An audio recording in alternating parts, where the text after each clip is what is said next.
ಎಲ್ಲರಿಗೂ ನಮಸ್ತೆ. ನಾನು ಜಯಶ್ರೀ ತುಮಕೂರಿಂದ. ನಾನಿವತ್ತು ಮನೆಯಲ್ಲೇ ಸಿಗುವಂಥ ತರಕಾರಿಗಳನ್ನು ಉಪಯೋಗಿಸ್ಕೊಂಡು ನಮಗೆ ವಯಸ್ಸಾಗ್ತಾ ಬರೋವಂಥ ಮಂಡಿ ನೋವನ್ನು ಯಾವ ರೀತಿ ಕಮ್ಮಿ ಮಾಡ್ಕೋಬೋದು ಅನ್ನೋದನ್ನು ನಾನಿವತ್ತು ಈ ವಿಡಿಯೋದಲ್ಲಿ ತಿಳಿಸ್ಕೊಡ್ತಾ ಇದ್ದೀನಿ.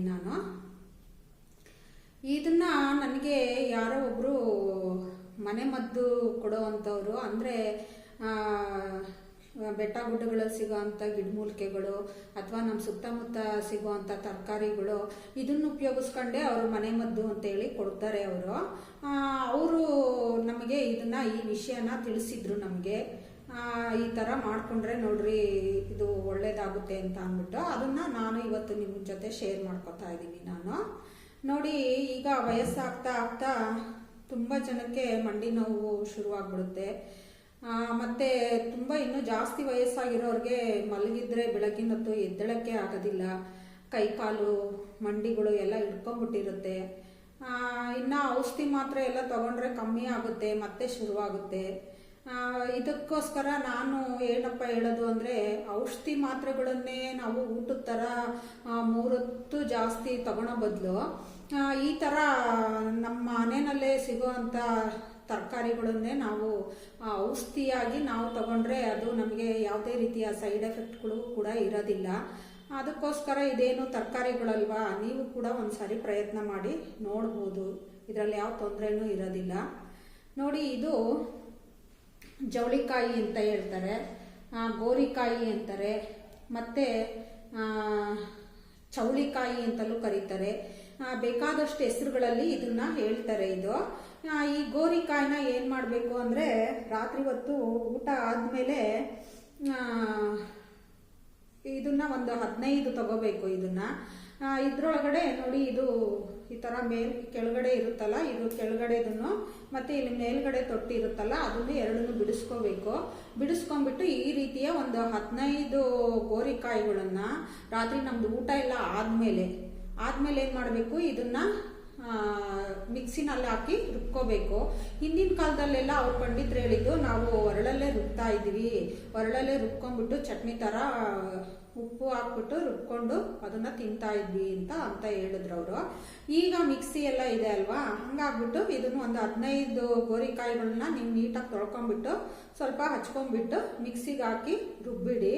ಆಮೇಲೆ ಅದನ್ನು ಹಸಿದನ್ನೇನೆ, ಅದನ್ನೇನು ಮಾಡೋಂಗಿಲ್ಲ, ಹಸಿದನ್ನೇ ರುಬ್ಬಿರೋದನ್ನೇ ನಾವು ಊಟ ಎಲ್ಲ ಆದಮೇಲೆ ಕೊನೆಯಲ್ಲಿ ಇದನ್ನು ಒಂದು 15 ದಿವಸ ಡೈಲಿ ಇದೇ ರೀತಿ ತಿನ್ಕೊತ ಬರಬೇಕು. ನಾವು ರಾತ್ರಿ ಹೊತ್ತು ತಿನ್ಕೊತ ಬಂದರೆ ಇದು ಮಂಡಿ ನೋವು ಕಮ್ಮಿ ಆಗುತ್ತೆ ಅಂತ ಹೇಳಿದ್ದಾರೆ.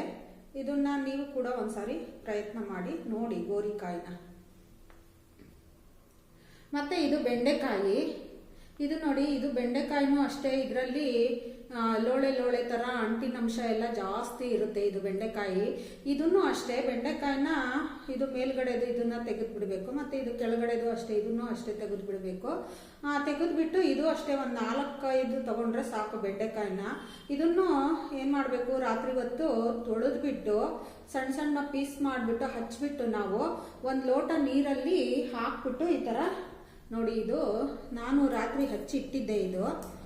ನೋಡಿ, ಈ ಥರ ಸಣ್ಣ ಪೀಸ್ಗಳು ಮಾಡಿ ಈ ಥರ ಇಟ್ಟಿದ್ದೀನಿ. ನೋಡಿ, ಇದು ಈ ಥರ ಹಚ್ಚಿ ಇಟ್ಬಿಡ್ಬೇಕು. ನಾವು ಹಚ್ಚಿ ಇಟ್ಟಿದ್ದನ್ನ ಏನು ಮಾಡಬೇಕು, ನಾವು ಬೆಳಗ್ಗೆ 1 ಲೋಟ ನೀರು ಹಾಕ್ಬಿಟ್ಟು ಅದಕ್ಕೆ ನಾವು ಮುಚ್ಚಿಬಿಟ್ಟು ಇಟ್ಬಿಡ್ಬೇಕು. ಬೆಳಗ್ಗೆ ಎದ್ದಾಗ ಅದು ಬೆಂಡೆಕಾಯಿನಲ್ಲಿ ಇರೋ ಅಂಥ ಅಂಟೆಲ್ಲ ಇರುತ್ತಲ್ಲ, ಅಂಟಿನಂಶ ಎಲ್ಲ ಇರುತ್ತಲ್ಲ, ಲೋಳೆ ಥರ, ಅದೆಲ್ಲ ನೀರೊಳಗಡೆ ಚೆನ್ನಾಗಿ ಬಿಟ್ಕೊಂಡ್ಬಿಟ್ಟಿರುತ್ತೆ. ಅದನ್ನು ಸ್ಪೂನಲ್ಲಿ ಹಾಕಿ ಸ್ವಲ್ಪ ಚೆನ್ನಾಗಿ ಕಲ್ಕಿಸ್ಬಿಟ್ಟು ಅದನ್ನೇನು ಮಾಡಬೇಕು, ನಾವು ನೋಡಿ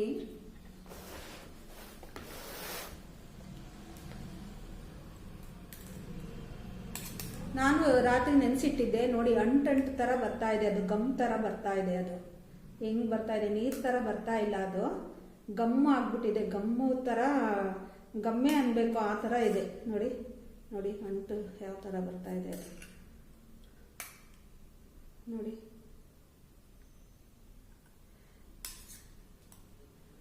ಫುಲ್ ಅಂಟು ಥರನೇ ಗಮ್ಮು ಅಂತ ಅನ್ಬೇಕು, ನೀರು ಥರ ಆಗಿರೋದಿಲ್ಲ, ಅದು ಗಮ್ ಥರ ಆಗಿಬಿಟ್ಟಿರುತ್ತೆ ಇದು. ಇದನ್ನು ಏನು ಮಾಡಬೇಕು ನಾವು ಬೆಳಗ್ಗೆ ಖಾಲಿ ಹೊಟ್ಟೆನಲ್ಲಿ ಎದ್ದ ತಕ್ಷಣ ಏನು ಮಾಡಬೇಕು, ಇದನ್ನು ನಾವು ಕುಡಿದ್ಬಿಡ್ಬೇಕು. ಒಂದು ಲೋಟ ನೀರು ನಾವು ಹಾಕಿಟ್ಟಿರ್ತೀವಲ್ಲ ಅದನ್ನು ಒಂದು ಲೋಟನ ನಾವು ಡೈಲಿ, ಇದನ್ನು ಅಷ್ಟೇ ಒಂದು 15 ದಿವಸ ಈ ರೀತಿ ನಾವು ಇದನ್ನು ಕುಡ್ಕೊತ ಬರಬೇಕು. ಕುಡ್ಕೊತ ಬಂದರೆ ಇದನ್ನು ಅಷ್ಟೇ, ಇದು ನಮ್ಮ ಮಂಡಿನಲ್ಲಿ ಇದೆಲ್ಲ ಅಂಟಿನಂಶ ಇರುತ್ತಲ್ವಾ, ಹಂಗಾಗ್ಬಿಟ್ಟು ಮಂಡಿ ನೋವು ಕಮ್ಮಿ ಆಗುತ್ತೆ ಅಂತ ಅಂದ್ಬಿಟ್ಟು ಅದು ತಿಳಿಸಿರೋದು. ಇದನ್ನು ಕೂಡ ಪ್ರಯತ್ನ ಮಾಡಿ ನೋಡಿ ನೀವು. ಆಮೇಲೆ ಇದು ಬೆಟ್ಟದ ನೆಲ್ಲಿಕಾಯಿ, ಇದರಲ್ಲಿ ವಿಟಮಿನ್ ಸಿ ಎಲ್ಲ ತುಂಬಾ ಇರುತ್ತೆ ಬೆಟ್ಟದ ನೆಲ್ಲಿಕಾಯಲ್ಲಿ. ಇದು ಅಂತೂ ಅಮೃತ ಅಂತ ಹೇಳ್ತಾರೆ ಎಲ್ಲರೂ, ಆಯುರ್ವೇದದ ಮೆಡಿಸನ್ ಅವರಂತೂ ಈ ಬೆಟ್ಟದ ನೆಲ್ಲಿಕಾಯಿ ಅಂದರೆ ಅಷ್ಟು ಒಳ್ಳೆಯದು, ಇದರೊಳಗಡೆ ಅಷ್ಟು ರಿಚ್ ವಿಟಮಿನ್ ಸಿ ಇರುತ್ತೆ ಅಂತ ಹೇಳ್ತಾರೆ. ಇದನ್ನು ನಾವೇನು ಮಾಡ್ಬೋದು ಅಂತ ಅಂದರೆ ಡೈಲಿ ದಿನಾನಾದರೂ ಒಂದೊಂದನ್ನು ನಾವು ಇದು ತಿಂತಾ ಬರಬೇಕು. ನಮ್ಮ ಮೈಯೊಳಗೆ ಇದು ಹೋದರೆ ತುಂಬಾ ಒಳ್ಳೆಯದು ಇದು ಬೆಟ್ಟದ ನೆಲ್ಲಿಕಾಯಿ. ಇದು ಕೂದಲಿಗೆ ಮತ್ತು ನಮ್ಮ ಚರ್ಮಕ್ಕೆಲ್ಲ ತುಂಬಾ ಒಳ್ಳೆಯದು. ಕೂದಲು ಉದ್ರೋದೆಲ್ಲ ನಮಗೆ ಕಮ್ಮಿ ಆಗುತ್ತೆ ಇದನ್ನು ಡೈಲಿ ಯೂಸ್ ಮಾಡ್ತಾ ಇದ್ದರೆ. ಮತ್ತು ಚರ್ಮನೂ ಅಷ್ಟೇ ನಮಗೆ ಚೆನ್ನಾಗಿ ಹೆಲ್ತಿಯಾಗಿ ಕಾಣಿಸುತ್ತೆ, ಸ್ಕಿನ್ನೆಲ್ಲ ನೋಡೋದಕ್ಕೆ. ಹಂಗಾಗ್ಬಿಟ್ಟು ಇದನ್ನು ಕೂಡ ಉಪಯೋಗಿಸ್ಬೇಕು. ಜೊತೆಗೆ ಇದು ಸೌತೆಕಾಯಿ ಮತ್ತು ಕ್ಯಾರೆಟು ಮತ್ತು ಯಾವುದಾದ್ರೂ ಒಂದು ಸೊಪ್ಪು ಡೈಲಿ, ಮತ್ತು ಅದಕ್ಕೆ 1 ಸ್ಪೂನು ಅಗಸೆ ಬೀಜ, ಬೇಕು ಅಂದರೆ ಒಂಚೂರು ಇದು ಮೆಂತೆಕಾಳು, ಮತ್ತು ಅದಕ್ಕೊಂದು ಸ್ವಲ್ಪ ಮೊಸರು, ಇಷ್ಟನ್ನು ಹಾಕ್ಬಿಟ್ಟು ಡೈಲಿ ಮಿಕ್ಸಿಗೆ ಹಾಕ್ಕೊಂಡ್ಬಿಟ್ಟು, ಮತ್ತು ಇದು ಒಂದು ಬೆಟ್ಟದ ನೆಲ್ಲಿಕಾಯಿ, ಇದು ಬೆಟ್ಟದ ನೆಲ್ಲಿಕಾಯಿ ಬೆಳಗ್ಗೆ ಹೊತ್ತು ಇದು ಒಂದು ಬೆಟ್ಟದ ನೆಲ್ಲಿಕಾಯಿ, ಸ್ವಲ್ಪ ಸೌತೆಕಾಯಿ, ಒಂದು ಹಿಡಿಯೋಷ್ಟು ಸೊಪ್ಪು, ಯಾವ ಸೊಪ್ಪಾದರೂ ಪರವಾಗಿಲ್ಲ, ಆ ಸೊಪ್ಪು ಈ ಸೊಪ್ಪು ಅಂತ ಏನಿಲ್ಲ, ಒಂದು ಸ್ವಲ್ಪ ಸೊಪ್ಪು, ಮತ್ತು ಒಂದು ಕ್ಯಾರೆಟು, ಒಂದು ಸ್ವಲ್ಪ ಬೀಟ್ರೂಟು, ಮತ್ತು ಒಂದು ಸ್ಪೂನ್ ಅಗಸೆ ಬೀಜ. ಅಗಸೆ ಬೀಜದಲ್ಲೂ ಅಷ್ಟೇ ನೀವು ನೀರು ಹಾಕಿ ನೆನಾಕಿ ನೋಡ್ರಿ, ಅದು ಒಂದು 5 ನಿಮಿಷ 10 ನಿಮಿಷಕ್ಕೆಲ್ಲ ಅಂಟು ಥರ ಈ ಬೆಂಡೆಕಾಯ್ದು ಹೆಂಗೆ ಬರುತ್ತೆ ಅದು ಕೂಡ ಅದೇ ಥರನೇ ಬರುತ್ತೆ. ಇದೆಲ್ಲದನ್ನು ಮಂಡಿಗೆ ಒಳ್ಳೇದಿದು. ಇದನ್ನು ಮತ್ತು ಮೆಂತೆಕಾಳನ್ನು ಅಷ್ಟೇ, ಅದನ್ನು ತುಂಬಾ ಒಳ್ಳೇದಲ್ವಾ. ಹಂಗಾಗ್ಬಿಟ್ಟು ಒಂದು ಸ್ವಲ್ಪ ಮೆಂತೆಕಾಳು, ಚೂರು ಜಾಸ್ತಿ ಏನು ಬೇಡ, ಮೆಂತೆಕಾಳು, ಕ್ಯಾರೆಟು, ಬೀಟ್ರೂಟು, ಒಂದು ಇಡೀ ಸೊಪ್ಪು, ಮತ್ತು ಇದು ಗ್ರೀನ್ ಥೆರಪಿ ಅಂತ ಹೇಳ್ತಾರೆ ಇದನ್ನು.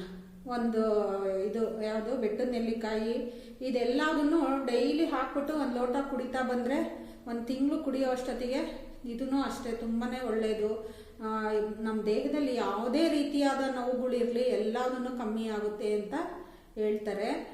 ಇನ್ನು ಕೆಲವರಿಗೆ ಇಲ್ಲ, ನಮಗೆ ಇದೆಲ್ಲ ಯೂಸ್ ಮಾಡೋಕ್ಕಾಗೋದಿಲ್ಲ, ಇದು ಬೆಂಡೆಕಾಯಿ ನೀರೆಲ್ಲ ಹಾಗೆ ಕುಡಿಯೋಕ್ಕಾಗಲ್ಲಪ್ಪ, ಇದು ಎಂಥದ್ದು ಗೋರಿಕಾಯಿ ಎಲ್ಲ ನಮಗೆ ಅದು ರುಬ್ಕೊಂಬಿಟ್ಟು ಉಪ್ಪು ಹಾಕ್ಕೊಂಡು ಅದನ್ನು ತಿನ್ನೋಕ್ಕಾಗಲ್ಲ, ಮತ್ತು ಈ ಬೆಟ್ಟದ ನೆಲ್ಲಿಕಾಯಿ ಹಂಗೆ ತಿನ್ನೋಕ್ಕಾಗಲ್ಲ, ಈ ಥರ ಎಲ್ಲ ಹೇಳ್ತಾರೆ. ಅಂದರೆ ಕೆಲವ್ರಿಗೆಲ್ಲ ಅದು ಅದೇ ಥರನೇ, ಅಂದರೆ ಹಸಿದಿನೇ ಹಂಗಂಗೆ ಕೆಲವ್ರಿಗೆಲ್ಲ ತಿನ್ನೋಕ್ಕಾಗೋದಿಲ್ಲ ಅಂತ ಹೇಳ್ತಾರೆ. ಅಂಥವ್ರು ಏನು ಮಾಡ್ಬೋದು ಅಂದರೆ ನೋಡಿ, ಇದು ಗೋರಿಕಾಯಿ ಇರುತ್ತಲ್ಲ, ಈ ಗೋರಿಕಾಯಲ್ಲಿ ನಾವು ಬಸ್ಸಾರು ಮಾಡ್ಬೋದು. ಹುರುಳಿಕಾಯಿ ಸೊಪ್ಪಿನ ಬಸ್ಸಾರೆಲ್ಲ ಮಾಡ್ತೀವಲ್ಲ, ಅದೇ ಥರ ತೊಗರಿಬೇಳೆ ಜೊತೆ ಈ ಗೋರಿಕಾಯಿನೂ ಹಾಕ್ಬಿಟ್ಟು ನಾವು ಹಚ್ಚಾಕ್ಬಿಟ್ಟು ಬಸ್ಸಾರು ಮಾಡಿಕೊಂಡು, ಇನ್ನು ಬೇಳೆನೂ ಮತ್ತು ಇದು ಗೋರಿಕಾಯಿ ಇರುತ್ತಲ್ಲ ಅದಕ್ಕೆ ಪಲ್ಯ ಒಗ್ಗರಣೆ ಹಾಕೊಂಡ್ಬಿಟ್ಟು ನಾವು ತಿನ್ಬೋದು. ಇದನ್ನು ಗೋರಿಕಾಯಿನ ಅಲ್ಲಿಗೆ ಪಲ್ಯದಲ್ಲಿ ತಿಂದಂಗೆ ಆ ಥರ ಆಗುತ್ತೆ ಇದು. ಇನ್ನು ಮತ್ತೆ ಗೋರಿಕಾಯಿನ ರೊಟ್ಟಿ ಜೊತೆನೂ ಪಲ್ಯ ಎಲ್ಲ ಮಾಡಿದ್ರೆ ತುಂಬಾ ಚೆನ್ನಾಗಿರುತ್ತೆ. ಆ ಥರನೂ ಉಪಯೋಗಿಸ್ಬೋದು. ರೊಟ್ಟಿ ಚಪಾತಿಗೆಲ್ಲ ಪಲ್ಯ ಮಾಡಿಕೊಂಡು, ಮಾಮೂಲಿ ಈರುಳ್ಳಿ ಹಸಿಮೆಣಸಿನ್ಕಾಯಿ ಒಗ್ಗರಣೆ ಹಾಕ್ಕೊಂಡು ಅದನ್ನು ಕೂಡ ಉಪಯೋಗಿಸ್ಬೋದು. ಇನ್ನೇನು ಬೆಂಡೆಕಾಯ್ದು ಅಷ್ಟೇ ಪಲ್ಯ ಮಾಡ್ಬೋದು. ಅಂದರೆ ನಾವೆಲ್ಲ ಏನು ಮಾಡ್ತೀವಿ, ಈ ಬೆಂಡೆಕಾಯಿನ ಹುರಿದು ಬಿಡ್ತೀವಿ, ಚೆನ್ನಾಗಿ ಹುರಿದು ಬಿಟ್ಟು ಸಾರು ಅಥವಾ ಪಲ್ಯನ ನಾವು ಮಾಡೋದು, ಹಾಗೆ ಯಾರೂ ಹಾಕೋದಿಲ್ಲ. ಆದರೆ ಅದು ಹುರಿದ್ರೆ ಅದು ಏನೋ ಅಂಟೆಲ್ಲ ಹೋಗ್ಲಿ ಅಂತಲೇ ನಾವು ಹುರಿಯೋದು. ಆದರೆ ಅದು ಹುರಿಯೋದೆಲ್ಲ ಹುರಿದಲೇ ಹಾಗೆ ಮಾಡಿದ್ರೆ ಇದು ನಿಜವಾಗ್ಲೂ ಒಳ್ಳೆಯದು. ಯಾಕಂದರೆ ಅಂಟಿನಂಶ ಎಲ್ಲ ಇರುತ್ತಲ್ಲ, ಅದು ನಮ್ಮ ದೇಹದೊಳಗಡೆ ಹೋದರೆ ಇದು ನಿಜವಾಗ್ಲೂ ಹಾಗೆ ತಿಂದ್ರೇ ಒಳ್ಳೆಯದು, ಹುರಿದಲೇ. ಅದು ಉರಿಯೋದಕ್ಕೂ ಏನೋ ಅದು ಅಂಟು ಹೋಗೋದಕ್ಕೆ ಸುಮಾರು ಹೊತ್ತು ಉರಿಬೇಕು, ಅಷ್ಟು ಸುಲಭನಾಗೇನಿದು ಅಂಟು ಹೋಗೋದಿಲ್ಲ. ಆದಷ್ಟು ಹಾಗೆ ಮಾಡ್ಕೊಂಡು ತಿಂದ್ರೇ ಒಳ್ಳೆಯದು. ಇದ್ರ ಪಲ್ಯನೂ ಅಷ್ಟೇನೆ, ಮುದ್ದೆಗೂ ಚೆನ್ನಾಗಿರುತ್ತೆ, ಅನ್ನ ಸಾರು ಮತ್ತು ಚಪಾತಿ ರೊಟ್ಟಿ ಎಲ್ಲದಕ್ಕೂ ಬೆಂಡೆಕಾಯಿ ಯೂಸ್ ಮಾಡ್ಬೋದು. ಅದನ್ನು ಈಗ ತಿನ್ನೋಕ್ಕಾಗ್ದಲೇ ಇರೋರು ಅದನ್ನು ದಿನನಿತ್ಯ ನಮ್ಮ ಊಟದಲ್ಲಿ ಈ ಗೋರಿಕಾಯಿ ಆ ಥರ ಮಾಡ್ಬೋದು. ಬಸ್ಸಾರು ಪಲ್ಯ ಇದನ್ನು ಅಷ್ಟೇ, ಪಲ್ಯ ಸಾರು ಎಲ್ಲ ಮಾಡಿಕೊಂಡು ಅನ್ನ ಚಪಾತಿ ಮುದ್ದೆ ಎಲ್ಲದಕ್ಕೂ ಉಪಯೋಗಿಸ್ಬೋದು. ಇನ್ನು ಈ ಬೆಟ್ಟದ ನೆಲ್ಲಿಕಾಯಿನ ಏನು ಮಾಡ್ಬೋದು ಅಂತ ಅಂದರೆ ಇದನ್ನು ಉಪ್ಪಿನಕಾಯಿ ಹಾಕೊಂಡು ಇಟ್ಕೋಬೋದು ನಾವು. ಈಗ ನಿಂಬೆಹಣ್ಣಿಂದ ಉಪ್ಪಿನಕಾಯಿ ಎಲ್ಲ ಹಾಕ್ತೀವಲ್ಲ, ಅದೇ ಥರ ಉಪ್ಪಿನಕಾಯಿ ಹಾಕೊಂಡ್ಬಿಟ್ಟು ದಿನನಿತ್ಯ ನಾವು ಇದನ್ನು ಉಪಯೋಗಿಸ್ಕೋಬೋದು. ಮತ್ತು ಇದನ್ನು ತುರಿದ್ಬಿಟ್ಟು ನಿಂಬೆಹಣ್ಣು ಚಿತ್ರಾನ್ನ ಮಾಡ್ತೀವಲ್ಲ, ಅದಕ್ಕೂ ಚಿತ್ರಾನ್ನಕ್ಕೂ ಹಾಕ್ಕೋಬೋದು. ಅದರಲ್ಲೂ ಚೆನ್ನಾಗಿರುತ್ತೆ ನಿಂಬೆಹಣ್ಣು ಚಿತ್ರಾನ್ನಕ್ಕೆ ಹಾಕಿದ್ರೆ. ಮತ್ತು ಇದನ್ನು ಇನ್ನು ಬೆಳಗಿನ ಹೊತ್ತು ಅದೇ ಜ್ಯೂಸ್ ಮಾಡಿಕೊಂಡು ನಾವು ಇದನ್ನು ಡೈಲಿ ಕುಡಿಬೋದು. ಮತ್ತು ಇದನ್ನು ತುರಿದ್ಬಿಟ್ಟು ಕ್ಯಾರೆಟ್ ಎಲ್ಲ ತುರಿದ್ಬಿಟ್ಟು ನಾವು ರೊಟ್ಟಿ ಮಾಡ್ತೀವಲ್ಲ, ಸೊಪ್ಪುಗಳು ಕ್ಯಾರೆಟು ಎಲ್ಲ ಹಾಕ್ಬಿಟ್ಟು ರೊಟ್ಟಿ ತಟ್ಟಿ ಮಾಡ್ತೀವಿ. ಅದಕ್ಕೆ ಇದನ್ನು ಅಷ್ಟೇ ಡೈಲಿ ತಂದಿಟ್ಕೊಂಡಿದ್ರೆ ನಾವು ಈ ಥರ ಏನೇನಕ್ಕೆ ಉಪಯೋಗಿಸ್ಬೋದು ಅದಕ್ಕೆ ಉಪಯೋಗಿಸ್ಕೋಬೋದು ನಾವು. ಇದನ್ನು ತುರಿದ್ಬಿಟ್ಟು ಕ್ಯಾರೆಟ್ ಜೊತೆ ಇದನ್ನು ತುರಿದಾಕಿ ರೊಟ್ಟಿ ತಟ್ಟಿದ್ರೆ ಇದು ತುಂಬಾ ಚೆನ್ನಾಗಿರುತ್ತೆ, ಏನು ಗೊತ್ತಾಗೋದಿಲ್ಲ ಏನಿಲ್ಲ. ಒಟ್ಟಿನಲ್ಲಿ ಯಾವುದೋ ರೂಪದಲ್ಲಿ ಒಂದರಲ್ಲಿ ನಮಗೆ ಹೊಟ್ಟೆ ಒಳಗಡೆ ದೇಹದೊಳಗಡೆ ಇದು ಹೋಗ್ತಾ ಇರಬೇಕಷ್ಟೇ ತರಕಾರಿಗಳೆಲ್ಲದನ್ನು. ಇನ್ನೇನಿದು ಕ್ಯಾರೆಟು ಸೌತೆಕಾಯಿ ಅದೆಲ್ಲ ಸಲಾಡ್ ಥರ ಮಾಡಿಕೊಂಡು ನನ್ನ ಪೀಸಸ್ಸನ್ನು ಮಾಡಿಕೊಂಡು ಊಟದ ಜೊತೆ ತಿಂಡಿ ಜೊತೆ ಎಲ್ಲ ತಿನ್ಕೋಬೋದು. ಈ ಥರ ಎಲ್ಲ ಮಾಡ್ಕೊಂಡು ಒಟ್ಟಿನಲ್ಲಿ ಉಪಯೋಗಿಸ್ಕೊಳ್ಳಿ. ಔಷಧಿಗಳನ್ನು ಮಾತ್ರೆಗಳನ್ನು ನುಂಗೋ ಬದಲು ಇದನ್ನೇ ಮನೆಯಲ್ಲಿ ಸಿಗೋವಂಥ ನಮ್ಮ ಈ ತರಕಾರಿಗಳು ದಿನನಿತ್ಯ ನಾವು ಉಪಯೋಗಿಸೋಂಥ ತರಕಾರಿಗಳನ್ನೇ ಚೆನ್ನಾಗಿ ಜಾಸ್ತಿ ನಾವು ಉಪಯೋಗಿಸ್ತಾ ಬಂದರೆ ಅದು ಮಂಡಿ ನೋವು ಅಥವಾ ನಮ್ಮ ದೇಹದ ಯಾವುದೇ ರೀತಿಯ ನೋವುಗಳಿದ್ರೂ ಕೂಡ ತಕ್ಕ ಮಟ್ಟಿಗೆ ನಿಜವಾಗ್ಲೂ ಕಮ್ಮಿ ಆಗುತ್ತೆ. ನೀವು ಕೂಡ ಮಾಡಿ ನೋಡಿ. ನನ್ನ ಈ ಚಾನಲನ್ನು ಯಾರಾದರೂ ಸಬ್ಸ್ಕ್ರೈಬ್ ಮಾಡಿಲ್ಲ ಅಂತ ಅಂದರೆ ದಯವಿಟ್ಟು ನಮ್ಮ ಚಾನಲನ್ನು ಸಬ್ಸ್ಕ್ರೈಬ್ ಮಾಡಿ. ಮತ್ತು ವಿಡಿಯೋ ನೋಡಿ ಇಷ್ಟ ಆದರೆ ದಯವಿಟ್ಟು ಲೈಕ್ ಕೊಡಿ. ಮತ್ತು ನನ್ನ ಈ ವಿಡಿಯೋ ನೋಡಿದಂಥ ನಿಮ್ಮೆಲ್ಲರಿಗೂ ಕೂಡ ಧನ್ಯವಾದಗಳು. ಮತ್ತು ಇನ್ನೂ ನಾನು ಇದೇ ರೀತಿಯ ಹೆಚ್ಚು ನಿಮಗೆ ವಿಷಯಗಳನ್ನು ಕೊಡುವಂಥ ವಿಡಿಯೋಗಳನ್ನು ಮಾಡ್ತಾ ಇರ್ತೀನಿ. Thank you.